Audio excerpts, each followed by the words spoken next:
Bonjour tout le monde, j'espère que vous allez bien. On se retrouve aujourd'hui pour parler du roman Fahrenheit 451 écrit par Ray Bradbury, que vous connaissez probablement, puisqu'il s'agit quand même d'un classique moderne américain. En commençant plus tarder avec le résumé.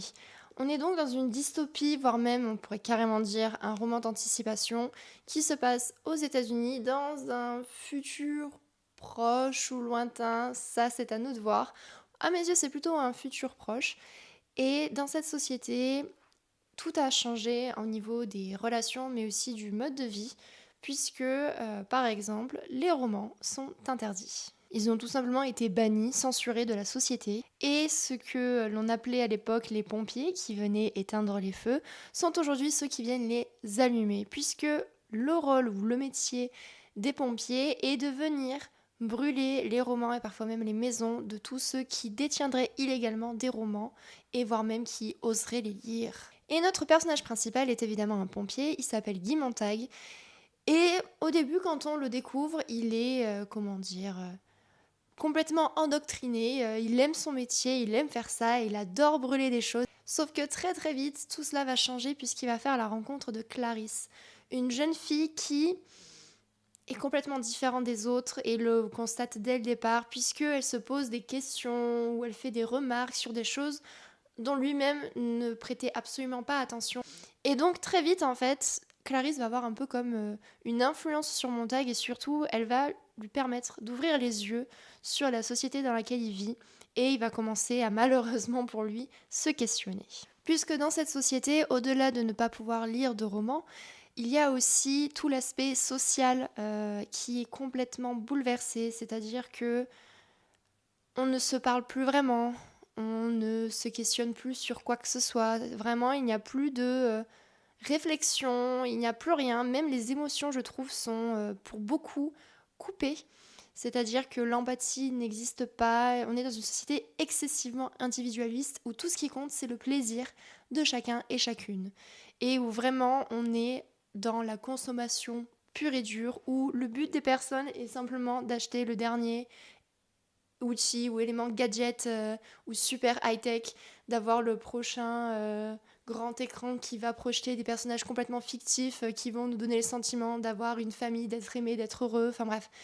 On est vraiment dans une société qui, je trouve, fait plein de parallèles avec la nôtre actuellement et par rapport au chemin que nous sommes nous-mêmes en train d'emprunter. Mais donc Guy va se poser beaucoup de questions, il va commencer à faire attention à ce qui l'entoure, à la nature, et il va évidemment très rapidement être tenté par les livres, il va vouloir en lire un. Sauf que, vous vous en doutez, à partir de ce moment-là, sa vie va être complètement bouleversée. Et je ne vous en dis pas plus parce que sinon je vais vous spoiler. On va passer maintenant à mon avis. Et c'est effroyable, c'est terrifiant, mais en même temps je trouve ça super intéressant parce que pour moi au final ce roman nous offre une vision d'un futur potentiel qui pourrait nous arriver à nous, humains, actuels, parce que en fait il y a plein de parallèles vraiment saisissants. La censure, en tout premier lieu, je veux dire. L'auteur lui-même l'explique, en fait, déjà à son époque, il s'est inspiré de McCarthy qui avait voulu lui-même censurer des romans dans les années 50. Et aujourd'hui, qu'est-ce qui se passe aux États-Unis? Eh bien, on a des romans, des livres qui sont littéralement censurés, notamment dans des écoles. Et parmi eux figurent ces fameux romans. Donc je trouve ça assez ironique de constater que ce genre de choses se produit bel et bien. Mais ce n'est pas tout. On a dans le roman le fait que vraiment, le gouvernement est pas si présent que ça en fait. On se demande même quel est le rôle réellement du gouvernement. Est-ce que le gouvernement est toujours en train réellement de diriger les personnes ou est-ce que ce n'est pas plutôt les méga corporations qui le font, donc nos GAFA de nos jours comme Google, Amazon et ces entreprises-là?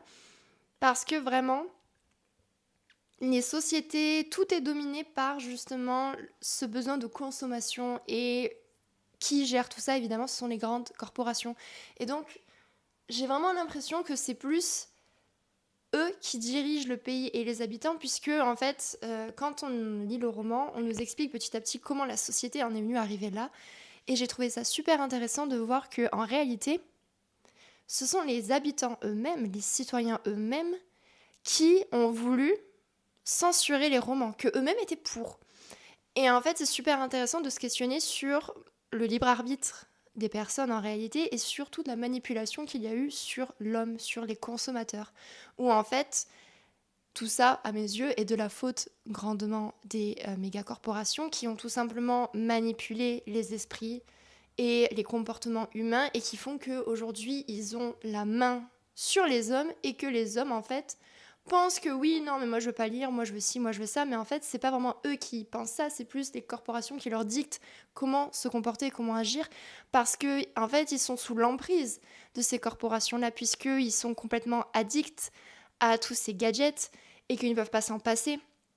Et donc, c'est super intéressant de voir ça, surtout qu'il y a vraiment des parallèles qui m'ont un peu fait peur, notamment le fait que l'auteur explique à travers les personnages qui expliquent tout ça, mais que, en fait, petit à petit, les gens n'ont plus vraiment pris le temps de lire, de se renseigner, et que notamment, par exemple, une info de l'actualité, si avant ça faisait tout un article, petit à petit, on est passé plus qu'à un paragraphe, puis on est passé plus qu'à un seul titre, puis on est passé plus qu'à un seul mot. Et en fait, comment petit à petit, le langage a été réduit et où en fait on est clairement pour moi enfin c'est en lien avec les formats courts qu'on a aujourd'hui, que ce soit les shorts sur YouTube, les réels sur Instagram et je sais pas comment on appelle ça sur TikTok, mais bref tous ces formats là de vidéos très courtes qui en réalité nous pourrissent l'esprit et pourrissent aussi notre façon aussi de nous comporter et d'interagir avec les personnes. Et donc j'ai trouvé ça super intéressant, le fait que petit à petit le langage disparaisse un peu, soit réduit à quelque chose de très... comment je pourrais dire ça? De très pauvre en fait, dénué de réflexion, d'émotion. Et il y a aussi ça en fait que je trouve très intéressant, c'est qu'on est donc passé dans une société de consommation pure et dure, et où tout ce qui compte c'est le plaisir de chacun et chacune, et où donc en fait les personnes sont excessivement frustrées. Parce qu'en fait comme ils veulent toujours avoir le dernier gadget et qu'ils arrivent toujours plus ou moins à avoir ce qu'ils veulent, dès que quelque chose ne va pas dans leur sens, ils sont frustrés, colériques, impulsifs et ils commettent des actes horribles, en fait, horribles.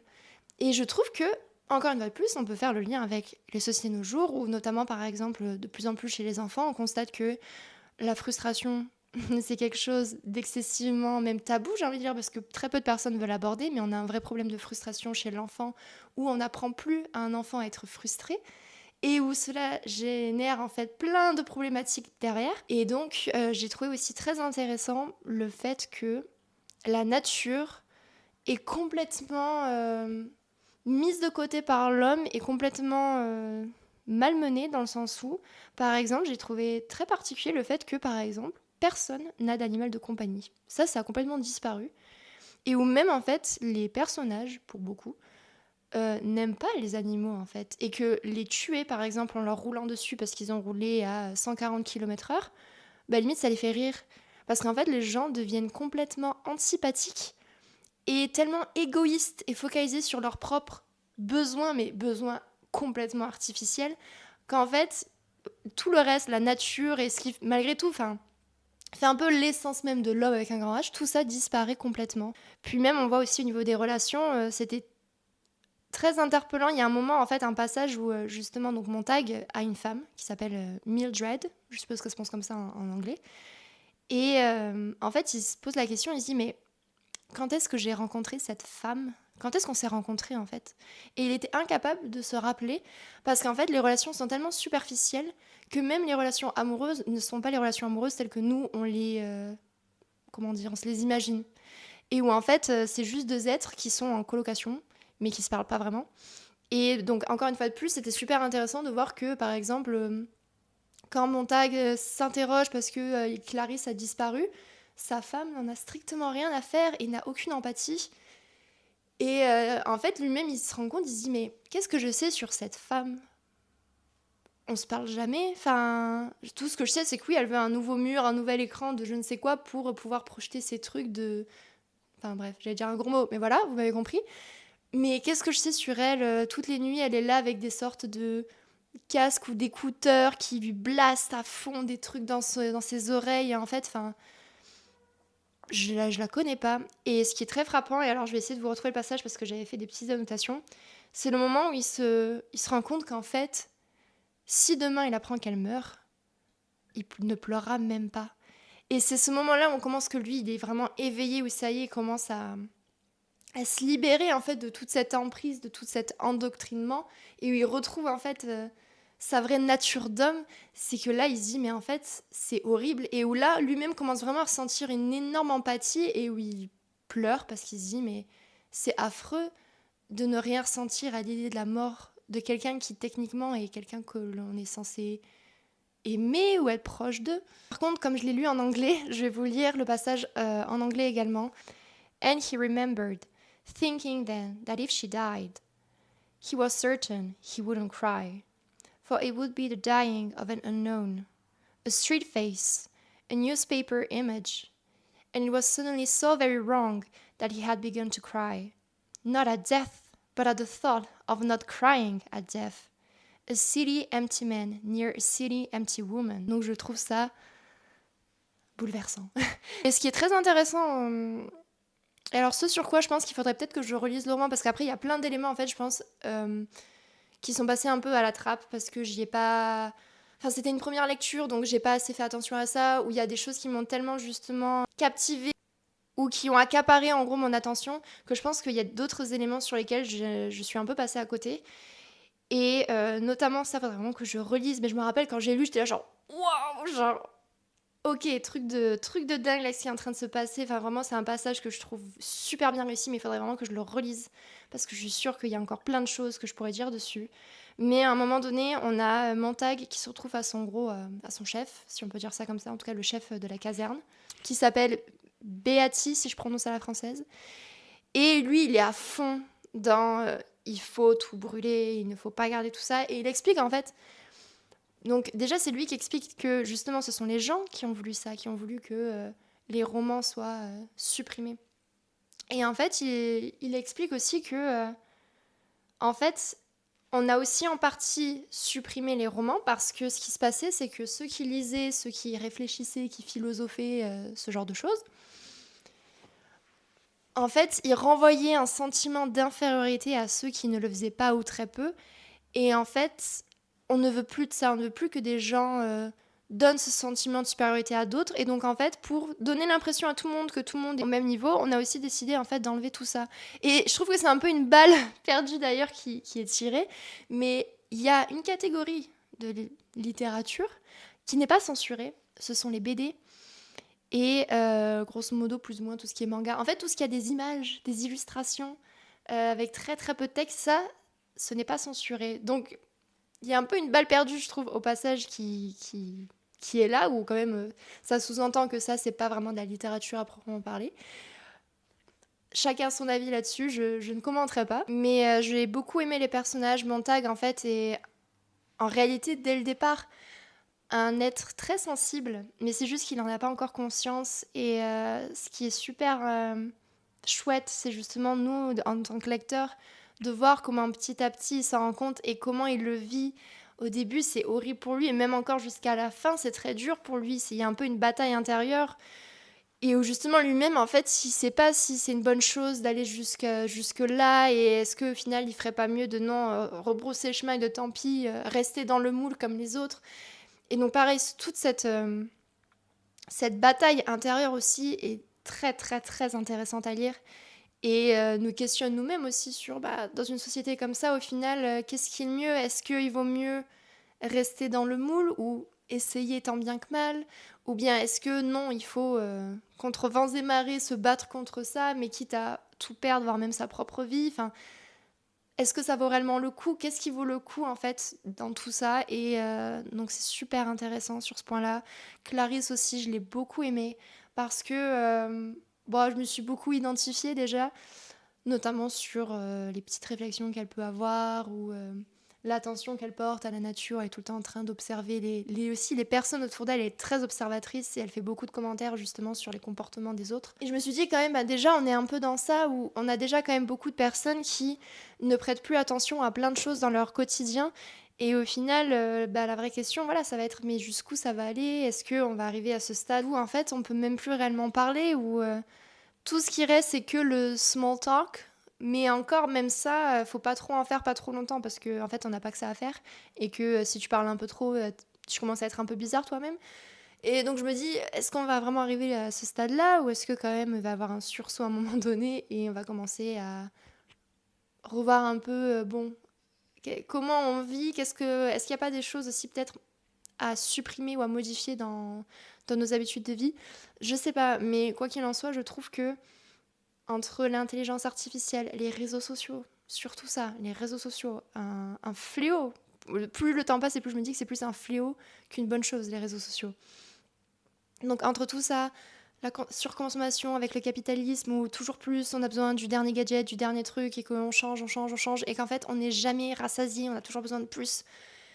Je me dis tout ça malgré tout, ça prend une trajectoire qui ressemble énormément à celle de cette histoire-là. Alors peut-être qu'aussi c'est un peu mon côté émo dramatique, tout ça qui du coup se dit ah ouais ça pourrait trop arriver et en fait heureusement non ça n'arrivera peut-être pas, je l'espère en tout cas, mais quoi qu'il en soit les dystopies moi j'adore ça me parle énormément et là je trouve quand même qu'il y a tellement de parallèles à faire avec nos sociétés actuelles que c'était une lecture folle et que elle mériterait d'être relue encore parce que il y a plein de choses, je suis sûre, encore à bien comprendre. Je vais vous lire encore peut-être une ou deux citations parce que c'est des passages que j'ai beaucoup aimés et que pour le coup donc j'ai annoté. Il y a notamment le moment où Guy en fait va basculer de l'autre côté et où nous en tant que lecteurs on sait que là ça y est, c'est foutu pour lui, il est dans le pétrin. En fait, il est juste dans le pétrin parce que là, il n'y a plus de retour en arrière possible. Donc à nouveau, c'est en anglais, désolé. He felt his smile slide away, melt, fold over, and down on itself like a tallow skin, like the stuff of a fantastic candle, burning too long and now collapsing and now blown out. Darkness. He was not happy. He was not happy. He said the words to himself. He recognized this as the true state of affairs. He wore his happiness like a mask, and the girl, donc Clarisse, had run off across the lawn with the mask, and there was no way of going to knock on her door and ask for it back. Et donc là, il est foutu, il est juste foutu parce que à partir du moment où il se rend compte que tout ça, ça n'a aucun sens et qu'il est malheureux dans sa vie, vous en doutez, il aura plus d'autre choix que de trouver une solution à ça. Et la solution, malheureusement, va pas être facile du tout. Encore un autre passage, justement, où Clarisse fait ses remarques sur justement ce qu'elle observe sur le monde. Je vais pas tout vous lire, mais je vais lire au moins un petit passage parce que j'avais littéralement annoté la page entière, donc je vais pas vous lire la page entière, mais donc, et là c'est Clarisse qui commence à parler. Or I listen at soda fountains. And do you know what? What? People don't talk about anything. Oh, they must. No, not anything. They name a lot of cars, or clothes, or swimming pools mostly, and say how swell. But they all say the same things, and nobody says anything different from anyone else. And most of the time, in the cafes, they have the joke boxes on, and the same jokes most of the time, or the musical wall lit, and all the colored patterns running up and down, but it's only color and all abstract. And at the museums, have you ever been? All abstract. That's all there is now. My uncle says it was different once. A long time back, sometimes pictures said things, or even showed people. Donc voilà, à nouveau ce truc où en fait on ne parle que de choses superficielles, de en fait ce que l'on veut, enfin encore une fois de plus, des choses normalement dont l'homme est censé pouvoir vivre sans. Et les besoins secondaires sont devenus les besoins primaires et les besoins primaires ont comme été complètement effacés, où vraiment il y a eu ce truc-là, enfin bref. Dernier passage que je vous lis, notamment pour ceux qui comprennent un peu l'anglais, ça va peut-être vous percuter aussi. Donc là, c'est quand justement Beatty parle à Montag. The word intellectual, of course, became the swear word it deserved to be. You always dread the unfamiliar. Surely you remember the boy in your own school class who was exceptionally bright, did most of the reciting and answering, while the others sat like so many leaden idols, hating him. And wasn't it this bright boy you selected for beatings and tortures after hours? Of course it was. We must all be alike. Not everyone born free and equal, as the Constitution says, but everyone made equal. Each man the image of every other. Then all are happy. For there are no mountains to make them cower, to judge themselves against. So, a book is a loaded gun in the house next door. Burn it. Take the shot from the weapon. Breach man's mind. Who knows who may be the target of the well-read man? Me? I won't stomach them for a minute. And so, when houses were finally fireproofed completely, all over the world, you were correct in your assumption the other night. There was no longer need of firemen for the old purposes. They were given a new job. As custodians of our peace of mind, the focus of our understandable and rightful dread of being inferior. Official censors, judges, and executors. That's you, Montag, and that's me. Je vais m'arrêter là sur mon avis sur ce roman parce que je pense que j'ai déjà dit beaucoup de choses. N'hésitez surtout pas à rebondir dans les commentaires. Si vous l'avez lu justement pour me dire si vous êtes d'accord ou pas avec ce que j'ai dit, ou est-ce que vous avez eu parfois d'autres interprétations, c'est complètement possible. A contrario, si vous l'avez pas lu, est-ce que ça vous donne envie? Est-ce que vous êtes intrigué ou est-ce que à contrario vous êtes terrifié ou dites non mais je veux pas lire ce genre de roman, ça va me déprimer et je peux complètement comprendre, il y a aucun problème. Bref, n'hésitez pas à réagir dans les commentaires, j'adorerais parler de ce roman avec vous parce que il est fascinant et il y a plein de choses à dire et il faut que je le relise, mais j'ai trop de romans à lire là donc je le relirai. Peut-être l'année prochaine à la limite pour laisser un peu tout ce que j'ai lu maturer, si je peux dire ça comme ça, je sais pas si ça se dit, mais voilà, je reviendrai dessus for sure d'ici quelques années. C'est donc la fin de cette vidéo, n'hésitez pas pour soutenir la chaîne, à partager la vidéo, la commenter, la liker et évidemment à vous abonner si ce n'est pas encore fait. On se retrouve samedi prochain pour une nouvelle vidéo, en attendant portez-vous bien, ciao ciao.